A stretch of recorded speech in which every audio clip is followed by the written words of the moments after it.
Hi hello నమస్తే, ఎలా ఉన్నారండి? ఇవాళ అయితే మార్నింగ్ లేవగానే క్లైమేట్ అయితే అద్దరిపోయింది తెలుసా. నేనైతే ఇప్పుడు కార్తీక మాసం కాబట్టి ఎర్లీ మార్నింగ్ లేసేసి పూజ అంతా కంప్లీట్ అయ్యేపాటికి 6:30 అలా అవుతుందండి. 7 కల్లా బయటకు వచ్చి చూస్తే క్లైమేట్ చూసారా ఎంత బాగుందో. అసలు ఫాగ్ అంతా వచ్చేసి సూపర్గా ఉంది. ఇప్పుడు ఇంకా స్టార్టింగ్ అనమాట ఫాగ్ రావడము. ఇంకా నెక్స్ట్ మంత్ అయితే ఇంకా చాలా వస్తుంది. ఇది లాస్ట్ టైం కూడా నేను ఒకసారి చూపించాను కదా. తర్వాత మేము వాడపల్లి వెళ్తున్నాము. వాడపల్లి వెళ్ళే రూట్లో ఎంత బాగున్నాయండి మొక్కలన్నీ, పెద్ద పెద్ద చెట్లు, చాలా బాగుంది. అసలు ఫుల్ క్రౌడీగా ఉంది తెలుసా. సాటర్డే వెళ్ళాము, కార్తీక మాసం కదా, అందులో శనివారం. ఇంకా వెంకటేశ్వర స్వామికి చెప్పాలండి, ఈ మాసంలో వెంకటేశ్వర స్వామి ఆలయానికి కానీ శివాలయానికి కానీ వెళ్తే చాలా చాలా మంచిదండి. మీకు ఏది వీలైతే అది వెళ్ళండి తప్పకుండా. ఇక్కడ వాడపల్లి శ్రీ వెంకటేశ్వర స్వామి చాలా ఫేమస్ అండి. 7 వారాల స్వామి అని కూడా అంటారు ఇక్కడ. ఎందుకంటే ఈ స్వామికి మన మనసులో ఏదైనా కోరిక కోరుకొని 7 వారాల పాటు వెళ్ళి ఆ గుడి చుట్టూ 7 ప్రదక్షిణలు చేస్తే మనం అనుకున్న కోరికలు తప్పకుండా నెరవేరుతాయని ఇక్కడ చాలామంది నమ్ముతారు. చాలా నిజమవుతుందంట కూడా. అసలు రౌండ్లు వేయడానికి శనివారం అసలు ప్లేస్ ఉండదండి, అంత ఫుల్ క్రౌడీగా ఉంటుంది. అలా 7 ప్రదక్షిణలు చేయాలి అనుకునేవారు ఉదయాన్నే వెళ్ళిపోతారంట అండి. అలా వెళ్తేనే రౌండ్లు వేయడానికి వీలుగా ఉంటుందంట. కొంచెం లేటుగా వెళ్ళామనుకోండి అసలు రౌండ్ వేయడానికి అసలు గ్యాప్ కూడా ఉండదు, అంత ఫుల్ రద్దీగా ఉంటుంది. ఇక్కడ చూడండి, ఆలయం చుట్టూ ప్రదక్షిణ వేయడానికి అనమాట అసలు గ్యాప్ లేకుండా వెళ్తున్నారు చూడండి. అసలు ఎంత క్రౌడీగా ఉంది కదా. మళ్ళీ 7 రౌండ్లు వేయాలంటే ఎంత టైం పడుతుందో ఆలోచించండి. గుడి కూడా చిన్నది కాదండి, బాగా పెద్దగా ఉంటుంది. అసలు లోపల కూడా ఎంత విశాలంగా ఉంటుంది టెంపుల్. మరి ఆ గుడి చుట్టూ కాంపౌండ్ చుట్టూ వేయాలంటే ఇంకా ఎంత టైం పడుతుందో ఆలోచించుకోండి. మీరు ఎవరైనా ప్రదక్షిణలు వేయాలంటే ఎర్లీ మార్నింగ్ వెళ్ళిపోండి. చాలా ప్రదక్షిణలు చేస్తున్నంతసేపు ప్రతి ఒక్కరి నోటి వెంట గోవింద గోవింద నామాలు తప్ప ఇంకేం లేదండి. అంత భక్తి పారవస్యంగా అందరూ కూడా ప్రదక్షిణలు చేస్తూ ఉన్నారు. ఈ జనాల్ని, ఈ భక్తిని చూసి మాకైతే తిరుపతికి వెళ్ళామా అనుకున్నామండి. నిజంగా అంత ఫీల్ వచ్చిందనమాట.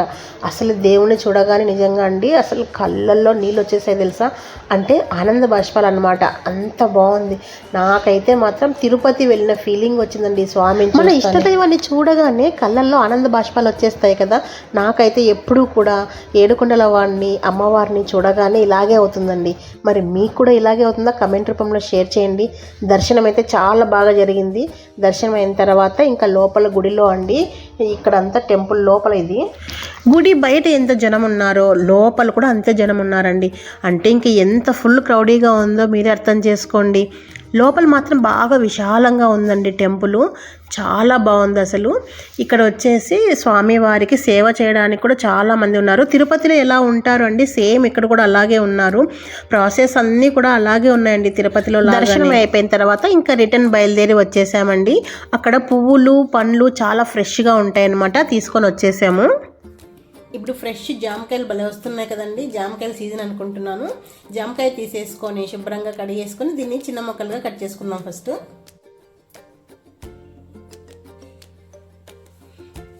ఇలా చిన్న సైజు ముక్కలుగా కట్ చేసి పెట్టేసుకున్నాను. మీకు ఏ సైజు ముక్కలు కావాలంటే ఆ సైజు కట్ చేసి పెట్టేసుకోండి.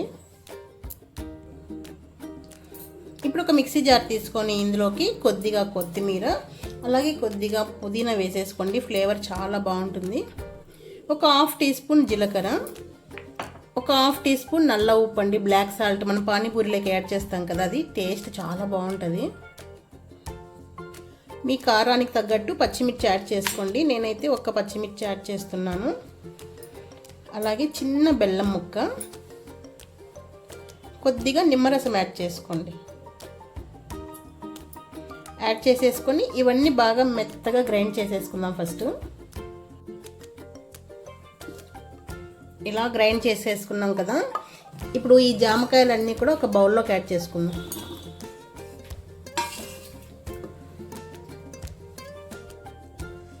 తర్వాత వచ్చేసి గ్రైండ్ చేసుకున్న పేస్ట్ యాడ్ చేద్దాం.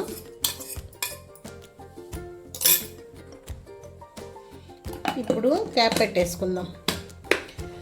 పెట్టేసుకొని బాగా మిక్స్ చేసేసేయాలి.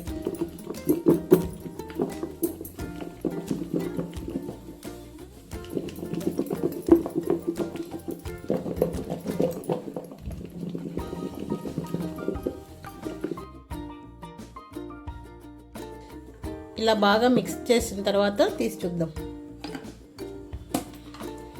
చూస్తుంటేనే నోట్లో నీళ్ళు ఉడుతున్నాయి కదా. మనము బ్లాక్ సాల్ట్ వేసాం కదా, ఆ ఫ్లేవర్ అయితే ఎంత బాగా వస్తుందండి. పానీపూరి మనం పానీపూరి తినేటప్పుడు ఏ ఫ్లేవర్ వస్తుందో అదే ఫ్లేవర్ ఉందన్నమాట. చూస్తుంటేనే ఎప్పుడెప్పుడు తినేద్దామా అనిపిస్తుంది.